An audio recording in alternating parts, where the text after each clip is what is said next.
Mundo Político recebe hoje um dos personagens centrais da cena nacional. Nosso convidado é Ciro Gomes, advogado, ex-ministro, ex-governador do Ceará e ex-prefeito de Fortaleza. Ciro já disputou a presidência da República por 3 vezes. A candidatura mais recente foi a do ano passado, quando concorreu ao cargo pelo PDT e ficou em 3º lugar. Muito bem-vindo. Muito obrigado, Vivi. Um forte abraço a toda a gente querida das Minas Gerais e aonde chega o sinal da nossa TV Assembleia. O senhor tem dado muitas entrevistas, tem visitado bastante São Paulo e tem estado com frequência em Minas Gerais. Essa é mais uma visita recente que faz. São os 2 maiores colégios eleitorais do país. O senhor vai ser candidato em 2022? O senhor já articula uma candidatura? Se eu dissesse que não, eu estaria faltando com a verdade e é um povo que merece de mim toda sinceridade e franqueza. Quem já disputou 3 vezes não pode esconder que deseja muito, e eu desejo muito servir ao Brasil como seu presidente. Menos por mim e mais porque eu acumulei uma experiência, você resumiu um pouco o meu currículo, mas eu tenho trabalhado o Projeto Nacional de Desenvolvimento com detalhes, eu conheço com profundidade de detalhes a situação financeira do Brasil, eu conheço as políticas públicas, eu conheço a inteligência acadêmica do país, conheço os atores políticos de todos os partidos, acumulei uma respeitabilidade, que são 40 anos de experiência, nunca respondi por nenhum mal feito, num país em que a corrupção praticamente generalizou-se na política. Eu posso andar de cabeça erguida, porque nunca respondi sequer um inquérito para ser absolvido, nada mais é do que a minha obrigação. E eu estou muito angustiado com a situação do Brasil. Nesses anos todos, Vivian, eu nunca vi uma crise tão pesada, tão amargurante sobre o nosso povo como essa que eu estou assistindo. E a gente precisa construir um caminho, porque a consequência dessa crise é que o ódio e as paixões acabaram radicalizando o processo político brasileiro, acabou o diálogo. O senhor fala em construir um caminho. Isso significa construir alianças? O senhor está trabalhando nesse sentido? Ainda é cedo, porque a aliança é o apurado da política. O que eu estou fazendo? Eu penso que um democrata, uma pessoa que deu a vida ao povo, como é o meu caso, e eu faço isso com muito prazer e muita honra, eu dedico a minha vida inteira ao povo brasileiro. E eu não tive o privilégio nem a honra de receber a maioria dos votos para governar o país, mas eu tive quase 14 milhões de votos. Isso também me deu uma espécie de mandato. Eu também tenho uma obrigação com uma parte importante da sociedade brasileira, que não me dando a honra de servi-la como presidente, me deu a tarefa de ser a oposição, de fiscalizar, de cobrar, de apontar os errados, apontar os malfeitos e propor alternativas, que é o que eu me obrigo. Para cada coisa que eu digo que está errada, eu procuro oferecer uma proposta alternativa. E isso é a política, construir o caminho, criar o movimento, né, apropriar os exemplos práticos e ajudar a juventude, especialmente, a entender a raiz da crise e construir as pistas por onde a gente pode mesmo sair dela. Se isso amanhã vai virar força eleitoral, só Deus sabe, porque o país, você sabe, está numa situação tremenda, né? Isso tudo pode mudar. Nenhum de nós dava um centavo furado pela vitória do Bolsonaro. Nas eleições passadas, veio uma facada e simplesmente o Bolsonaro ficou intocável, porque o sentimento de solidariedade humana justo do nosso povo, eu próprio suspendi a campanha. Você acha que foi só isso? Não, é evidente que não. O bolsonarismo exacerbado, radicalizado, é um produto direto do lulopetismo corrompido. Por quê? Porque no quadro do governo Dilma se produziu a pior crise econômica da história do Brasil. São números tremendos. A Dilma tomou posse, o brasileiro estava com 4% de desempregado, durante o período dela chegou a 14%.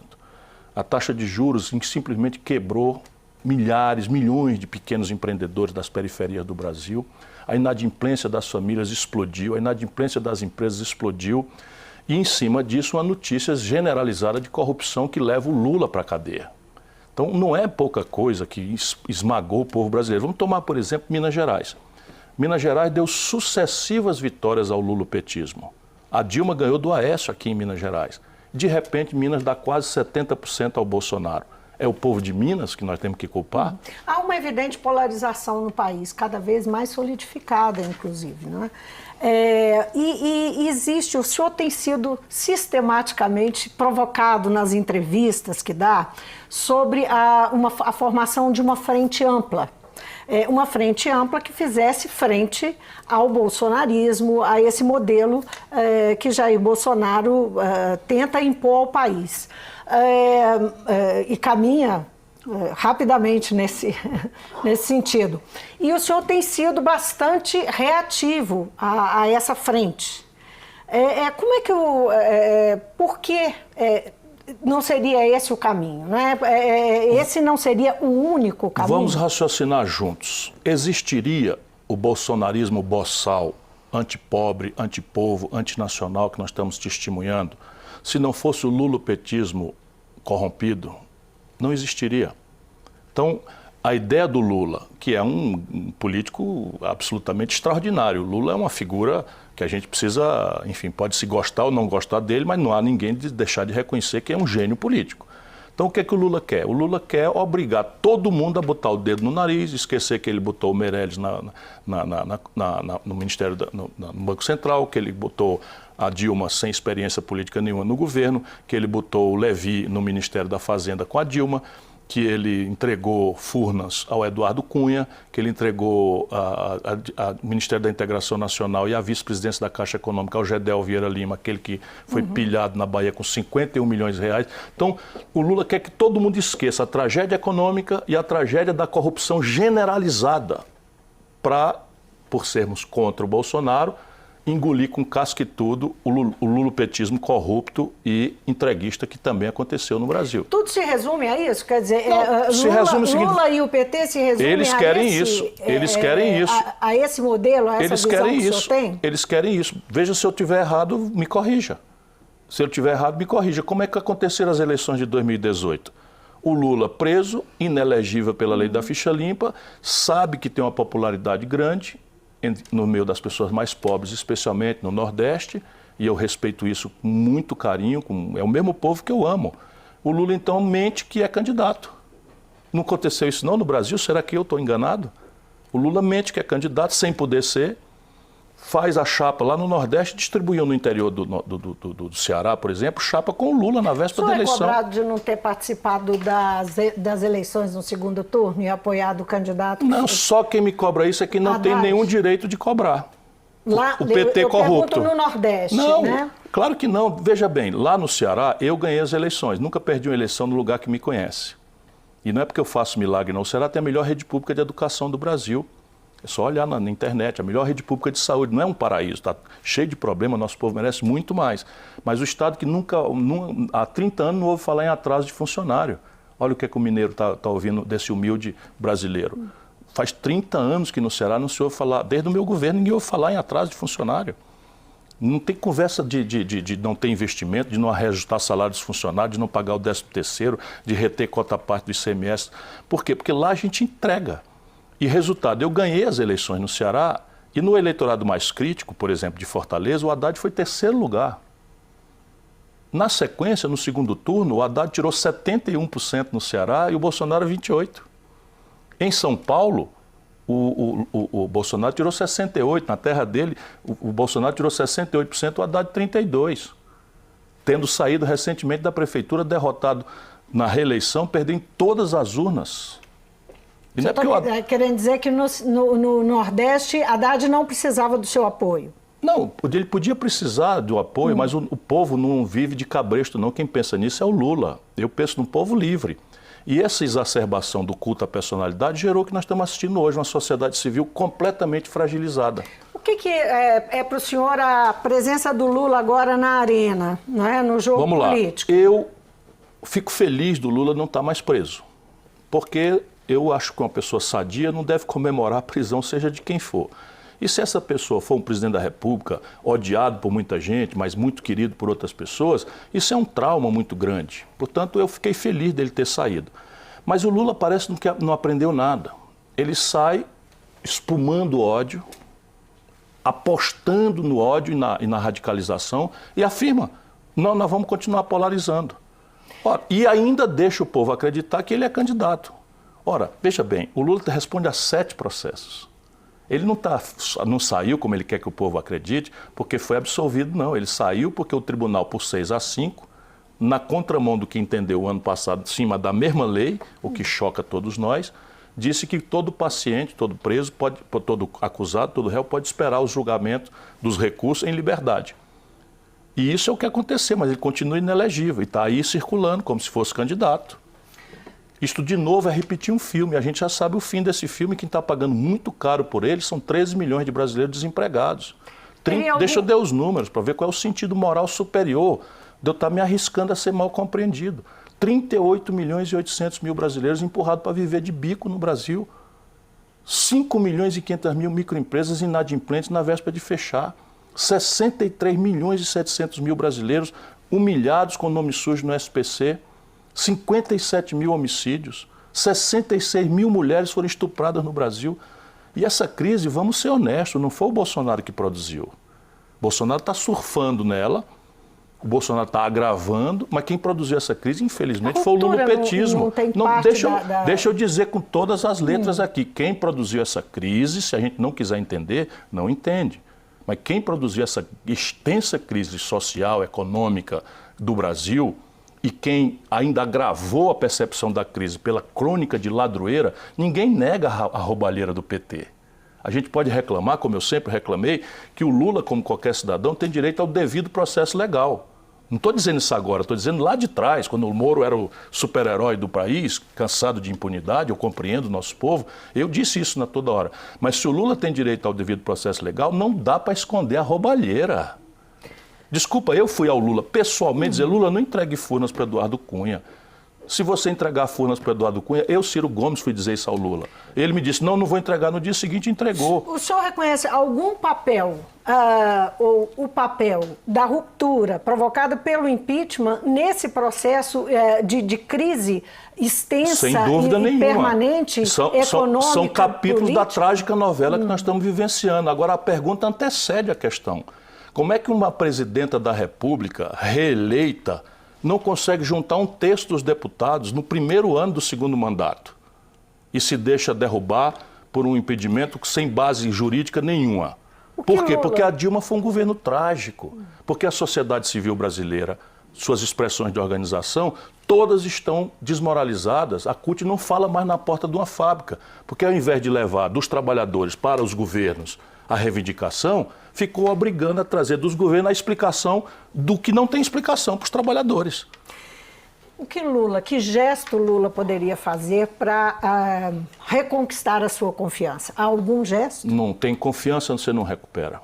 E assim, porque para alguém que conhece o Lula pela televisão, eu compreendo que ele é um encantador, charmoso, e fala, e mente que com maior despudor, não tem escrúpulo de nenhuma natureza. Mas o Lula, para mim, eu conheço há muitos anos.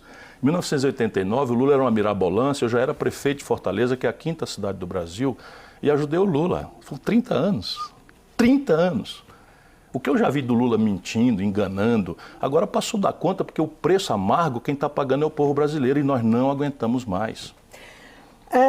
Em 2018, o senhor tentou uma aliança com a centro-direita para alcançar um apoio em torno da sua candidatura. Esse é um caminho que o senhor pretende recuperar? O senhor fez sinais e respondeu, admitiu que tem se aproximado, tido contatos, conversas com o DEM. Você está sendo vítima de uma propaganda do lado desonesto do PT. Eu defendo um projeto nacional de desenvolvimento que tem que se sustentar na realidade brasileira. Nós governamos o Ceará, tem 20 partidos na nossa aliança. Ou você acha que faz a melhor educação do país do dia para a noite? Você tem uma estratégia sendo executada. Não, mas o senhor tem se aproximado do DEM? Não, mas a pergunta não é essa, porque você encaminha com uma coisa que não é real. Em 2018, o que eu fiz? Para sustentar essas alianças? Antes eu busquei o PSB e o PCdoB, não é verdade? Sim, é verdade. Então diga isso junto com a pergunta. Posso dizer. Pronto, então é uma aliança de centro-esquerda. Mas buscou também. Então a aliança que eu sustento é uma aliança de centro-esquerda. Do DEM. Sim, o centro, procurei o centro e a esquerda. Por quê? Porque o meu projeto... Você considera que o DEM é centro? Quem não considerar é porque é doido. Se você comparar o comportamento do Rodrigo Maia com o comportamento do Bolsonaro, você não pode achar que os dois são a mesma coisa. Mas isso Vamos ser honestos. É questão de... Vamos ser honestos. De referência, não, deputado? Deputado, Depende. desculpe, Não. o senhor de deputado, ministro, não faz mal, não deputado. faz mal. É uma honra para mim. Eu estou na Casa Legislativa. A minha escola sempre foi o parlamento. Eu fui deputado estadual 2 vezes, tenho muita honra disso. Aprendi muito e acho o parlamento a melhor escola de democracia. O senhor não está tomando aí uma referência, não? Tomando como... Não, eu estou tomando o seguinte, eu referência? tenho muita experiência. O César Maia, pai do Rodrigo Maia, de quem eu sou amigo, era um economista progressista do MDB. Ajudou a desenhar o programa econômico do doutor Tancredo Neves. Foi exilado. A mãe do Rodrigo Maia foi exilada. O Rodrigo Maia nasceu no Chile porque os pais eram exilados. Sim. E ele é um democrata visceral. O Bolsonaro é um autoritário. O Bolsonaro é um nazista. Mas a direita não necessariamente é autoritária, não é, deputado? Eu não conheço uma direita que não seja. Me explique aí uma. É verdade. Eu não conheço. Até porque, repare, se você tem lá no Ceará a vice-prefeitura, não é de hoje, a vice-prefeitura de Fortaleza, em aliança conosco, é do DEM. E nós temos, volto a dizer, a maior cobertura de tempo integral. Enquanto Minas fechou 80 mil vagas, nós estamos caminhando para universalizar as vagas em tempo integral na pré-escola e no nível médio. Só para a gente orientar, voltar ali para o ponto que era o que interessava de fato, como é que estão essas conversas com o DEM? O que o senhor pretende com isso? Isso é a nossa mídia. Isso é a nossa mídia. Eu estou correndo o Brasil para discutir saúde, educação, emprego, taxa de juros, ciência e tecnologia. Não tem nada de eleitoral nisso?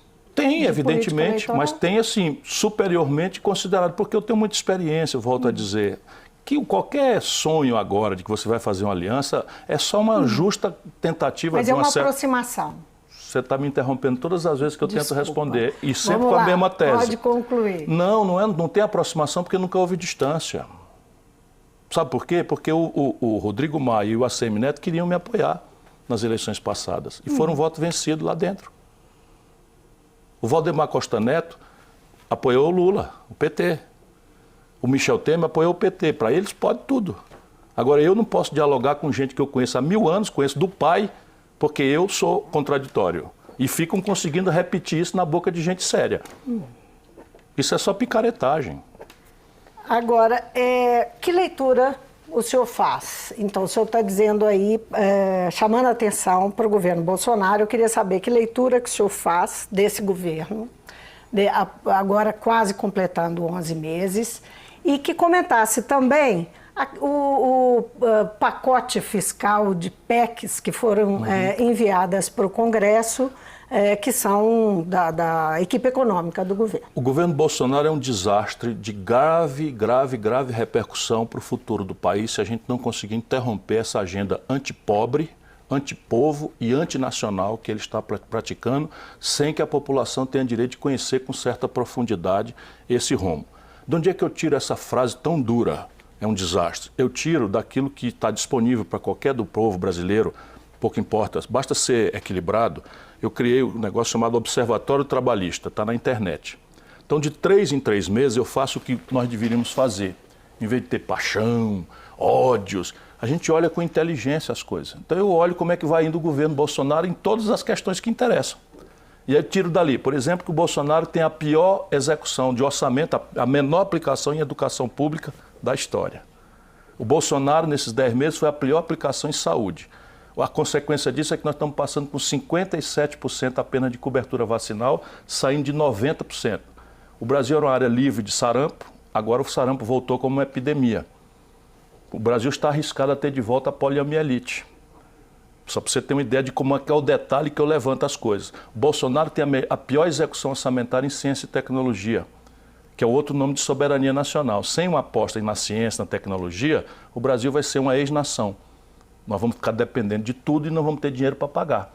Pois bem, o Bolsonaro está com a pior execução em segurança pública. É a pior execução orçamentária. Então, em todos os indicadores, é um governo que investe muito menos do que qualquer outro governo investiu, que já não foi uma Brastemp. A resultante disso, na prática, são números que eu vou repetir, porque é o sentido moral superior do estar na luta. 13 milhões de desempregados, 38 milhões e 800 mil brasileiros vivendo de bico. Isso é recorde na história, produzido no governo Bolsonaro. O câmbio está a 4,20. Aí diz assim, o povo não compra dólar. Tá bom, o povo não compra dólar, mas come pão. E pão é feito de trigo, e o Brasil não produz trigo, tem que comprar de fora. Se o preço do dólar sobe, o preço do trigo sobe, o preço do pão sobe. As passagens de ônibus vão subir, porque acabou de subir o óleo diesel. porque nós estamos importando do estrangeiro. O Bolsonaro rasgou o Brasil e nós estamos com um terço das refinarias brasileiras paradas, enferrujando, e estamos importando gasolina, óleo diesel e gás de cozinha do estrangeiro, pago em dólar. Como é que o senhor Espera um olha? pouquinho, olha os números, para explicar por que o governo Bolsonaro é uma tragédia. Aí alguém pergunta, mas não tem um lado bom? Tem. Por exemplo, para a vergonha da velha esquerda brasileira, o Bolsonaro está com a menor taxa de juros do Banco Central da história da Selic. Para não dizer que também que eu não acompanho as coisas positivas, os homicídios estão caindo no Brasil. E basicamente a queda no Ceará a gente entende porque foi uma colaboração de uma política do Bolsonaro, que eu reclamava há 15 anos e que o PT estranhamente não fez, que foi deixar as cabeças do crime organizado, das facções criminosas, comandando o crime, com acordo com as autoridades lá dentro dos presídios de São Paulo e do Rio. Foi o Bolsonaro assumir, transferiu as cabeças todas para os presídios federais, 57% de queda dos homicídios no Ceará. Então, eu estou acompanhando o governo. Então, o governo é um desastre porque, pesando e medindo, está aqui as duas coisas boas que eu consigo destacar, o resto é uma tragédia. Vamos falar então do governo. Vou te falar, 63 milhões e 700 mil brasileiros humilhados com o nome no SPC, isso está piorando.